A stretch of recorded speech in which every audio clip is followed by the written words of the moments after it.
যেখানে হয় আলোচনা হওয়ার পরেও যারা সেখানে আসতে পারে না, বসতে পারে না, আল্লাহ বলেন আমি তাদের দুইটা শাস্তি বরাদ্দ করে দেই। ওই শাস্তি এখন যারা রাস্তা দিয়ে ঘুরছেন, যারা আসতে পারেন নাই, যারা বসতে পারছেন না, আল্লাহ তাদের কয় শাস্তি। আবার যারা উঠে চলে যাবে তাদের জন্য কয় শাস্তি। আল্লাহ বলেন 1 নম্বর শাস্তি হলো মাঈশাতান লঙ্কা, আমি আল্লাহ তাআলা এই বান্দাদের জীবনটা ছোট করে দেই, এদের জীবনটা ছোট করে দেই। এই লঙ্কার শব্দের দুইটা ব্যাখ্যা আছে। একটা হলো আল্লাহ তাআলা এই বান্দাকে দুনিয়াতে শান্তিতে রাখবেন না। দেখবেন কোটি কোটি টাকা আছে, একবার আলহামদুলিল্লাহ বলতে পারবো না। কান খুলে শরীরের সমস্ত শক্তি উজাড় করে দিয়ে বলে আলহামদুলিল্লাহ। দরুদ সাইয়্যিদুল মুরসালিন খাতামুন নবিয়্যিন আশরাফুল আম্বিয়া, সকল নবী শিরোনবী বিশ্ব নবী হুজুরের শানে একবার দরুদ করে বলি সাল্লাল্লাহু আলাইহি ওয়াসাল্লাম। সম্মানিত হাজিরিন, আজকের মাহফিলে এসে কি আপনার খুশি হয়েছে? সত্যই খুশি হয়েছে? খুশি হলে কিন্তু বোঝা যায় যে খুশি, ঠিক কিনা? এমপি সাহেব আসছিলেন, দেখছেন কিছু লোক আবেগে জয় বাংলা বাংলা একটা স্লোগান মারছে, কথা কথা ঠিক কিনা? ঠিক স্লোগান দিচ্ছে না জয় বাংলা, এটা খুশি হয়ে কি হয়ে এটার বলা হয় খুশি, কথা বলে ঠিক কিনা? এই যে ফাইনাল খেলায় আর্জেন্টিনা যে সময় ফাইনাল কাপ নিচ্ছে, ওই সময় আমার ওই দিন মাহফিল ছিল সিরাজগঞ্জের চরের ভিতরে এক চেয়ারম্যানের বাড়ি, লুৎফর রহমান চেয়ারম্যান। হঠাৎ এই মাহফিল শেষ হতেই মাহফিল শেষ হওয়ার আগেই দেখে আর্জেন্টিনার স্লোগান হচ্ছে, আর্জেন্টিনা মিছিল বের হয়েছে। আচ্ছা বলেন, আর্জেন্টিনা এরা কি এসে বলে গেছে যে আমরা জিতলে মিছিল দেবা? কথা টাকা পয়সা দিয়ে গেছে, তাহলে মিছিল বের করলেন কেন? কারণ খুশি হয়েছে। কথা কন না কেন? খুশি হলে বোঝা যায়। আল্লাহ বলছে ইন্নামাল মুমিনুনা আল্লাযীনা ইযা যুকিরাল্লাহ ওয়াজিলাত কুলুবুহুম ওয়া ইযা তুলিয়াত আলাইহিম আয়াতুহু যাদাতুহুম ঈমানা ওয়া আলা রাব্বিহিম ইয়াতাওয়াক্কালুন। আষাঢ় মাসে মেঘে ডাক দিলে ওই মাসের ভিতরে ভাব তৈরি হয়। কথা বলেন ঠিক কিনা? কথা বলেন ঠিক কিনা? আল্লাহ বলছে আমার যারা মুমিন বান্দা, এদের সামনে কোরআন তেলাওয়াত করলে যাদাতুহুম ঈমানা, এদের ইমান বেড়ে যায়, এদের ইমানি মজবুত জজ্বা বেড়ে যায়, ভাবতে ভাবতে এমন হয়ে যায় ওয়ালা রাব্বিহিম ইয়াতাওয়াক্কালুন।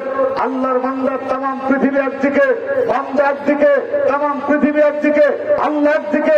বান্দা প্রয়োজনে কোরআনের জন্য হাসতে হাসতে ফাঁসির মধ্যে যায়, কোরআনের জন্য বুকের তাজা রাখতে যায়, রাজপথ রঙিন করে পুরুষের আঘাতে নিজের জীবন ঝাপটা করে তবু বাতিলের সাথে আপোষ করে না। কথা বলেছে এরা হচ্ছে মুমিন। এরা কি? কোরআনের আয়াত শুনলে ভিতরে ভাব আসে। এরা কি? আল্লাহ বলছেন যাদাতুহুম ঈমানা, আমি আল্লাহ মুমিনের ঈমান বাড়াইতে থাকি।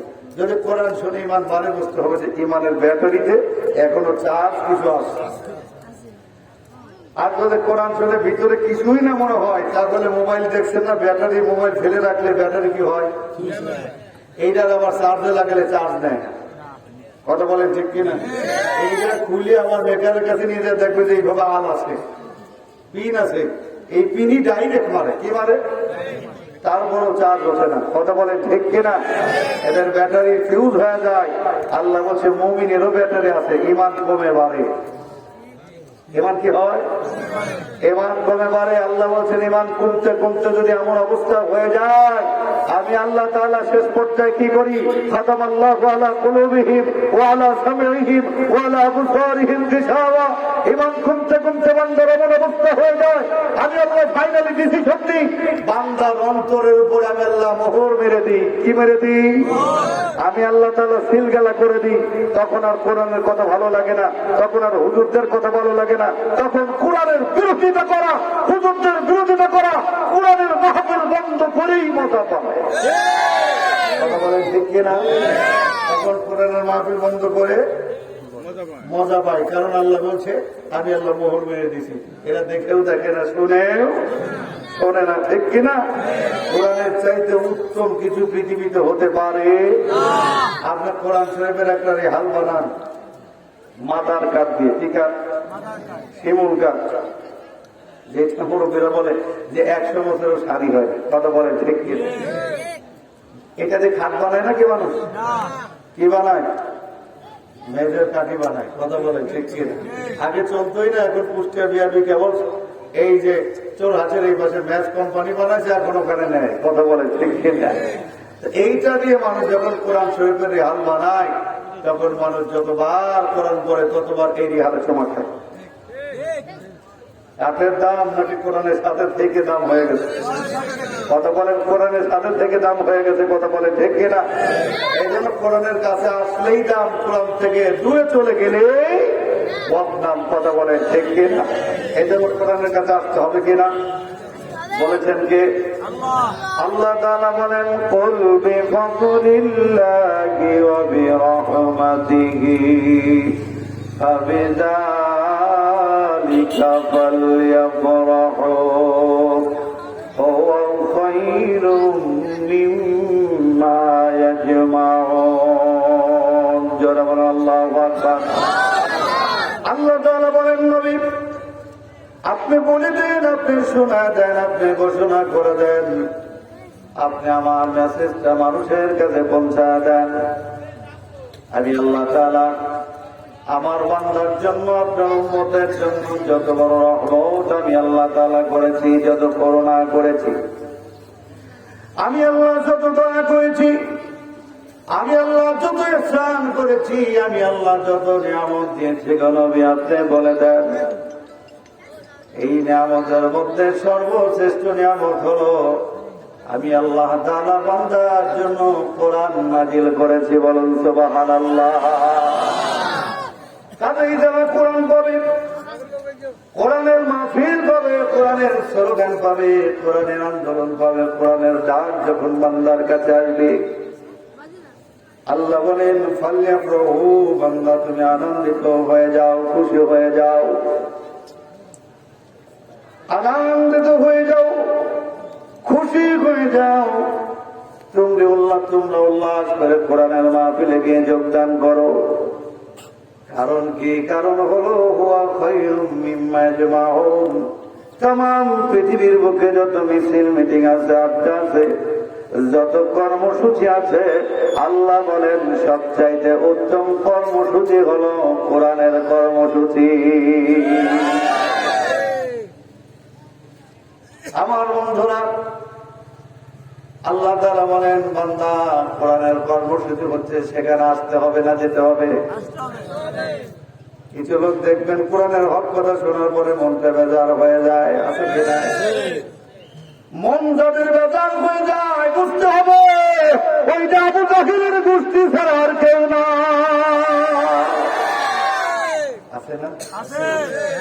কারণ কোরআন পড়লে, কোরআনের হক কথা বললে বলে সবাই খুশি হতে পারবে?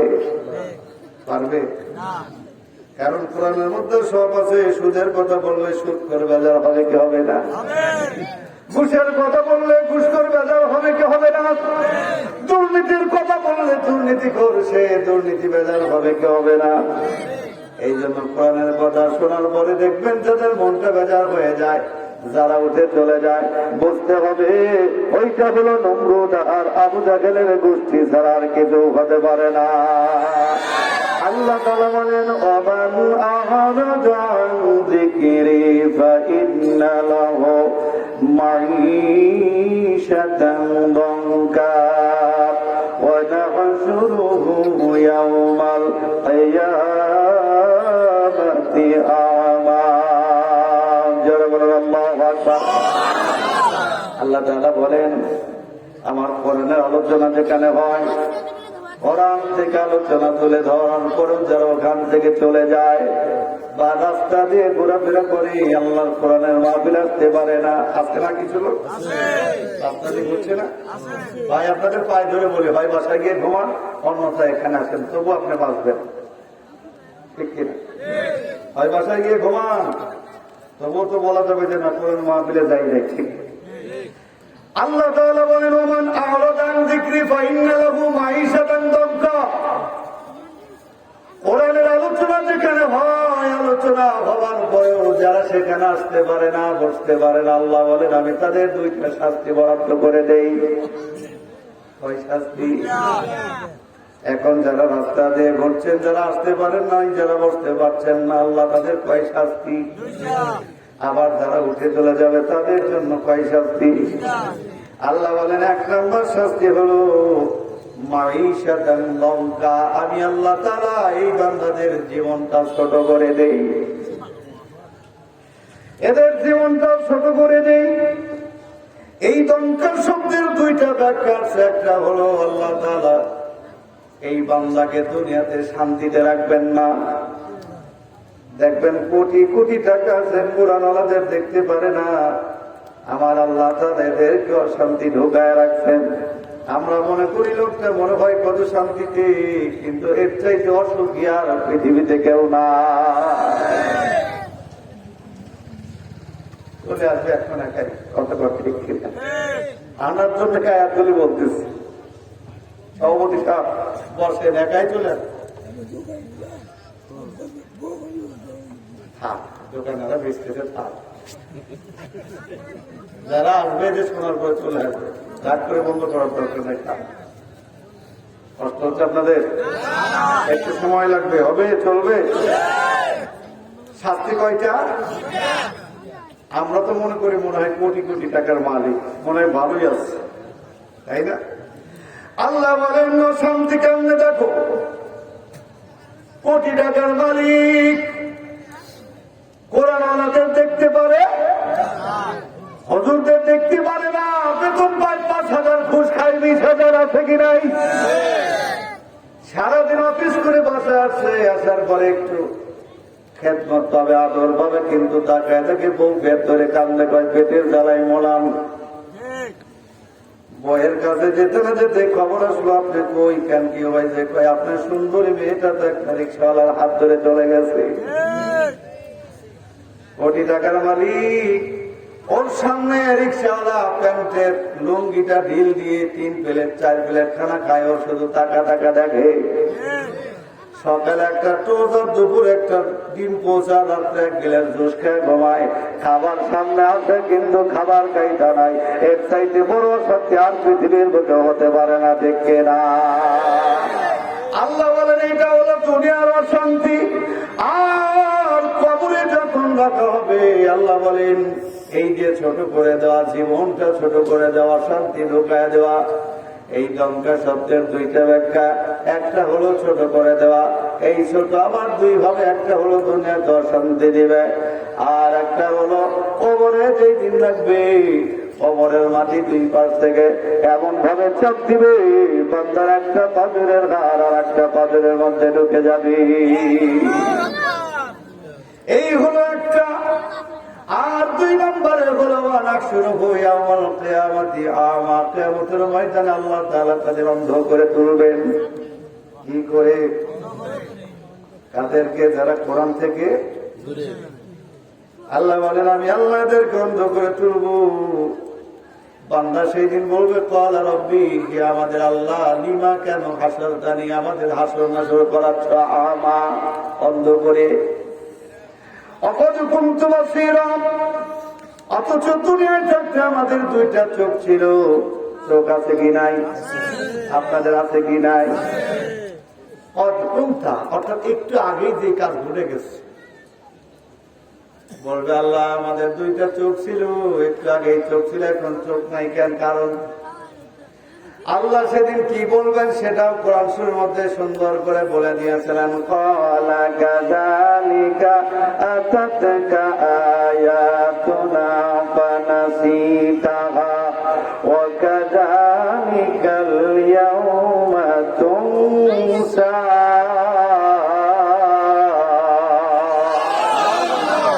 আল্লাহ বলেন ক্বালা কাযালিকা আতাতকা আয়াতুনা, এমনি ভাবে আতাতকা তোদের সামনে এসেছিল আয়াতুনা, আমি আল্লাহ তাআলার কোরআনের আয়াত, আমার নিদর্শন এসেছিল। ফানাসিতাহা, তোমরা সেখানে না বসে রাস্তায় দোকানপাটে ঘোরাফেরা করতেছিলে। কথা বলেন ঠিক কিনা? তোমরা আমাকে ভুলে গিয়েছিল, আজকে আমি আল্লাহ তো চোখ দিতে ভুলে গেলাম। আল্লাহ যদি চোখ না দেয় সেগুলি কি জান্নাতে যাবে না জাহান্নামে যাবে? কথা বলে। শুধু তাই